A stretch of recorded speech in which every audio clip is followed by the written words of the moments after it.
De vuelta en Aura, nuestros números de contacto 0426-565-1980, es de texto libre de cargo, 0426-565-1980. Mi Twitter es @G de Gabriel, G Andrade 80 y el 80 en números, 80.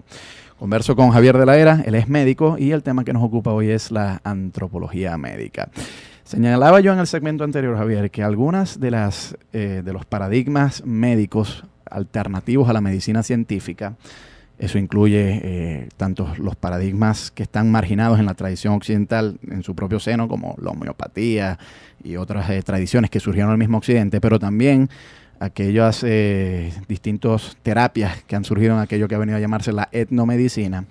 Puede ser, alegan muchos antropólogos médicos, que estos tratamientos no estén científicamente validados. Puede ser que partan de premisas que la ciencia no acepta como verídicas, pero sí tienen una eficiencia, una eficacia. Y la eficacia muchas veces está en el despliegue de símbolos que se maneja a la hora de una sesión de tratamientos en función de estas terapias, y que hay un efecto que ha sido documentado desde hace mucho tiempo por ustedes, incluso los propios médicos científicos, que es el efecto placebo, de que si el paciente cree que realmente se le está atendiendo acordemente y se siente a gusto en la situación donde una persona realmente la atiende, etcétera, pues eso quizás va a tener un potencial mucho más curativo de lo que se puede presumir. Y claro, el problema de la medicina científica es que no hay suficientes médicos y hay demasiados pacientes. Entonces, claro, ustedes los médicos científicos pues atenderán un promedio de 10, 15 minutos a cada paciente que ven, dependiendo de la especialidad también, por supuesto, ¿no? Supongo que los psiquiatras atenderán más, pero por ejemplo, yo cuando voy al cardiólogo, lo que me atiendo son 10 minutos, de ahí no pasa. Entonces, claro, hay una necesidad de tener mayor contacto personal, que a uno lo toquen más, que a uno le pregunten más por la familia, ese tipo de cosas, y muchas de estas otras terapias alternativas, con su despliegue de símbolos, no solamente la homeopatía, sino la acupuntura, los despojos que muchos chamanes y curanderos de los distintos grupos étnicos indígenas emplean, etcétera, pues eso hace sentir mucho mejor al paciente. Y en ese sentido eso tiene un gran valor. ¿Qué responden desde el paradigma biomédico, como ellos lo llaman? Bueno, mira, yo estoy plenamente de acuerdo con tu apreciación. El efecto placebo es una realidad. De hecho, yo me atrevería a afirmar que durante los primeros 2000 años de historia de la medicina occidental se vivía era del efecto placebo. Y solamente de 200, 300 años hasta el presente es que empieza de verdad a incorporarse investigación seria sobre la naturaleza y tratamiento de las enfermedades. Entonces, ciertamente, el efecto placebo juega un papel muy importante y predominante, en mi opinión personal y la de muchos otros que coinciden conmigo, en la efectividad de algunas de estas terapias alternativas o de sistemas médicos alternativos. Ahora bien, una cosa es admitir la eficacia del efecto placebo, lo que tú mencionabas, el bienestar que percibe el paciente cuando recibe un buen trato, cuando cree en el procedimiento que se le está aplicando. Oye, y otra cosa es comprometer la verdad científica. Yo creo que son dos cosas muy diferentes.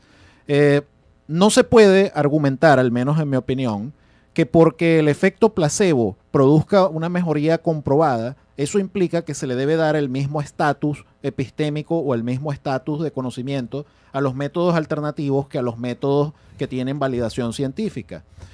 Yo creo que es importante hacer una labor de educación en el sentido de por qué, desde una perspectiva científica, pueden funcionar esos métodos alternativos, pero no mantener la posición de que el hecho de que funcionen en cierta medida de alguna manera es evidencia a favor de que lo que plantean es cierto.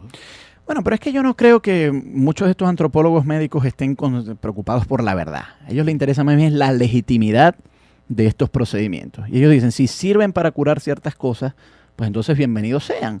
El problema, dicen ellos, es que la hegemonía científica muchas veces obstaculiza esos procedimientos porque parten de premisas que ustedes consideran que son falsas. El antropólogo médico muchas veces dice, bueno, podemos aceptar que esas premisas son falsas, pero sirven para algo. Y en ese sentido, pues debemos aceptar las prácticas que se deriven de esas premisas falsas. Bueno, fíjate, Gabriel, yo objeto con fuerza al uso del término hegemonía científica. Bueno, ese es el término que ellos usan. Claro, pero yo particularmente objeto eso con fuerza. O sea, yo no me considero un dictador, ni mucho menos. El asunto es que, no, porque es que esto se puede entender como que nosotros, oye, ordenamos a la gente que no vaya con esa gente, que de alguna manera perseguimos a estas personas que están ofreciendo algo alternativo. Y yo creo que no se trata de un tema de opresión y de persecución.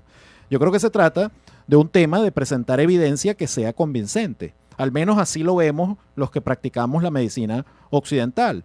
Ahora, desde mi punto de vista y desde el punto de vista, oye, yo creo que una parte importante de la comunidad médica, no solo aquí en Venezuela, sino en el resto del mundo, oye, no hay suficiente evidencia como para creer que muchos de los procedimientos tradicionales o muchos de los procedimientos basados en medicinas alternativas o en medicinas de origen tribal, pues tengan sustento. ¿Eso qué quiere decir? Que no son útiles, que no funcionan. En algún caso puede ser que funcionen, pero no van a funcionar por los principios que sostienen esos sistemas. Pero es que vuelvo, insisto, aquí los antropólogos médicos, por lo menos la mayoría con los cuales yo he conversado y hemos consultado sus libros, sostienen no es tan importante realmente la evidencia aquí.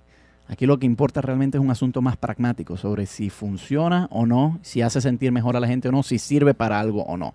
Independientemente de que no haya evidencia científica a favor de la idea de que una sustancia administrada a una persona que sufra el mismo mal que está en esa sustancia, que es más o menos la base de la homeopatía, a pesar de que no hay evidencia científica para eso, incluso contradice muchos principios farmacológicos, etcétera, que seguramente los contradirán, eso no implica que la homeopatía no sirva para algo por todo el despliegue simbólico que hay en ella, que es aparentemente lo que realmente les interesa a los antropólogos No, médicos. por supuesto que tiene alguna utilidad. Para la persona que sea un firme creyente en que el procedimiento está funcionando, pues por supuesto que la buena relación con su terapeuta va a fomentar que perciba una mejoría subjetiva en su padecimiento y en muchos casos una mejoría no solo subjetiva, sino objetiva. Eso está bien documentado. Pero aquí entramos en un tema que ya se sale del campo científico y que entra dentro del campo de la ética médica. Ya no se trata propiamente de la discusión sobre si hay evidencia, si no hay evidencia, sino de qué tan ético es para un profesional de la salud utilizar un procedimiento que de verdad no cuente con evidencia de que supera el nivel del placebo. Y eso es una discusión ética. Eso no es una discusión ya propiamente antropológica y no es una discusión ya propiamente del campo de la ciencia médica. Ciertamente, si tu antropólogo médico hipotético defiende que el fin justifica los medios, porque en algunas personas que creen en la homeopatía o que creen en otro sistema van a obtener un resultado, entonces debería utilizarse ese procedimiento. Bueno, ese antropólogo no está defendiendo un principio científico, está defendiendo un principio ético. Está defendiendo que el fin justifica los medios. Sí, en cierto sentido están siendo utilitaristas ahí. O sea, dicen, por supuesto. Y yo en lo particular, y nuestro código de deontología médica en Venezuela también no es utilitarista. Pero ¿cómo hacen entonces, por ejemplo, para administrar placebos? ¿O nunca se administran placebos en la medicina venezolana? Bueno, fíjate, es una práctica corriente entre algunos profesionales el uso de sustancias como placebo. La ética de utilizar una sustancia como placebo, mira, no es muy clara. Bueno, no, claro, implica una forma de engaño. Por supuesto. Ahora, pero el asunto ético de mayor envergadura es hasta qué punto hay mentiras piadosas o no. Kant, por ejemplo, en el siglo XVIII, opinaba que jamás se debía mentir, incluso al punto de que si llegaba un asesino a mi casa y me preguntaba dónde estaba mi madre, yo tenía la obligación de decir dónde estaba, independientemente de las consecuencias. Yo no suscribo eso de Kant. Yo creo que en un caso como eso, yo sí tengo la permisibilidad moral para mentirle a ese asesino. Quizás el médico también tenga la permisibilidad moral para mentirle al paciente de que la píldora que le está entregando realmente tiene poderes curativos científicamente demostrados, cuando en realidad no es así. Pero si él sabe que ese paciente es sugestionable, etcétera, y que efectivamente hay una alta probabilidad de que funcione como placebo y de que el mal que él está padeciendo tiene un alto componente psicosomático, pues entonces en ese sentido quizás sí habría una justificación moral para administrarlo. Fíjate, Gabriel, pero eso depende de la posición ética que adopte cada médico como persona individual. Eso depende de la postura moral, de la postura ética que tenga cada profesional de salud. Por ejemplo, yo como profesional de la salud, como especialista en psiquiatría, no creo que el fin justifique los medios. Yo creo que esto es un principio moral fundamental. El fin nunca justifica los medios. Pero esa es mi posición moral. En el caso de Kant, tú no dirías la mentira. En el caso de Kant, yo matizaría, porque yo no distingo tajantemente entre decir una mentira y decir la verdad. Yo creo que hay algo intermedio, que es decir una verdad parcial. Yo creo que existe tal cosa como la reserva mental o que existen otras maneras de... El médico que administra el placebo entonces también podría tener una reserva mental. Por ejemplo, Por tenerlo en supuesto. su pensamiento y no decirlo Por ante el supuesto, paciente. por supuesto, pero en el ejemplo que tú mencionabas, tú aludías directamente a mentira, a utilizar la Bueno, mentira, no. aunque sea piadosa. Pero bueno, una pero con un buen omisión, fin. por ejemplo, una omisión. Por supuesto. Ok. Y ahí entramos a un terreno que se presta a mucho debate ético. Vamos a ir a escuchar un tema musical. Al regreso seguimos conversando sobre este asunto de la antropología médica y quisiera entrarle de lleno al asunto de la palabra hegemonía, porque hay muchos antropólogos médicos que dicen que efectivamente sí estamos en presencia de una hegemonía de la medicina científica o alopática, como muchos de ellos la llaman. Me acompaña Javier de la Era, mi Twitter gandrade80, nuestro número de contacto 0426-565-1980. Escuchamos de Mariana Vega un tema musical y ya regresamos. De vuelta en ahora nuestros números de contacto 0426-565-1980, es de texto libre de cargo 0426-565-1980. Mi Twitter es @G de Gabriel, Gandrade80 y el 80 en números, 80. En la tradición occidental en su propio seno como la homeopatía y otras tradiciones que surgieron en el mismo occidente, pero también aquellas distintas terapias que han surgido en aquello que ha venido a llamarse la etnomedicina. Puede ser, alegan muchos antropólogos médicos, que estos tratamientos no estén científicamente validados de tratamientos en función de estas terapias y que hay un efecto que ha sido documentado desde hace mucho tiempo por ustedes, incluso los propios médicos científicos, que es el efecto placebo, de que si el paciente cree que realmente se le está atendiendo acordemente y se siente a gusto en las citados, puede ser que partan de premisas que la ciencia no acepta como verídicas, pero sí tienen una eficiencia, una eficacia.